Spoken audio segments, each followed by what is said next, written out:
La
Société européenne de cardiologie organise depuis des années des journées européennes de l'insuffisance cardiaque, toujours au mois de mai. C'est dans ce cadre-là que notre société française qui relaye ses actions sur le terrain français nous a motivés et nous a demandé à mener des actions. Nous nous sommes dit qu'une action d'information, sans aspect culturel, sans aspect humoristique, attirait beaucoup moins de personnes qu'une soirée agréable, détendue, drôle. Vous allez pouvoir petit à petit réapprendre à vivre. Alors, moins de sel, moins de gras, moins d'alcool.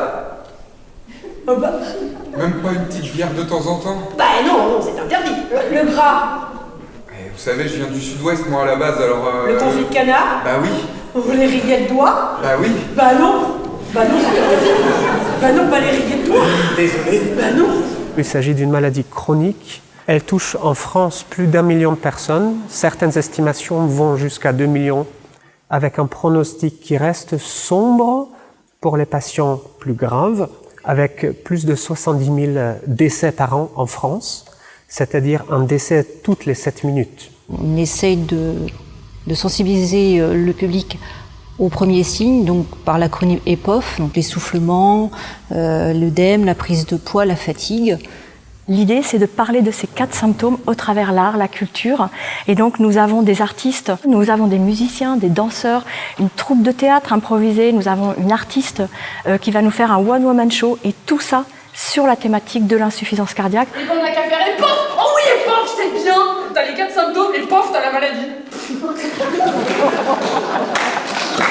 On peut parler de la maladie sans être grave, on peut parler de maladie avec des enfants.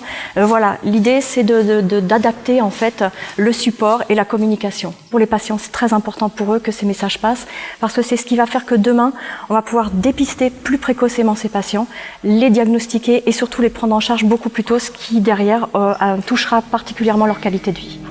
Notre spectacle consiste en 4 parties. D'abord, une demi-heure de prestations musicales avec une chorégraphie par une danseuse professionnelle sur la musique de Schnittke, qui est une musique moderne très difficile à entendre, qui est censée représenter un peu ce que ressentent les patients. C'est très difficile à entendre, ça représente la souffrance.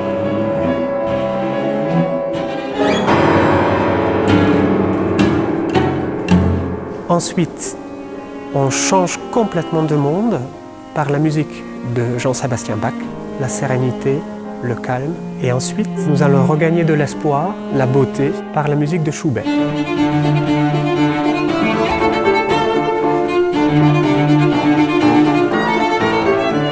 On ne se rend pas du tout compte de ce qu'est de vivre avec, et même dans l'entourage proche, c'est difficile de réaliser, parce que c'est une maladie qui est peu connue, qui est invisible. On est acteur de notre maladie aux côtés des soignants, et que si on les aide à mieux comprendre ce que l'on vit, on va les aider à nous soigner. Et je crois que ça, c'est important.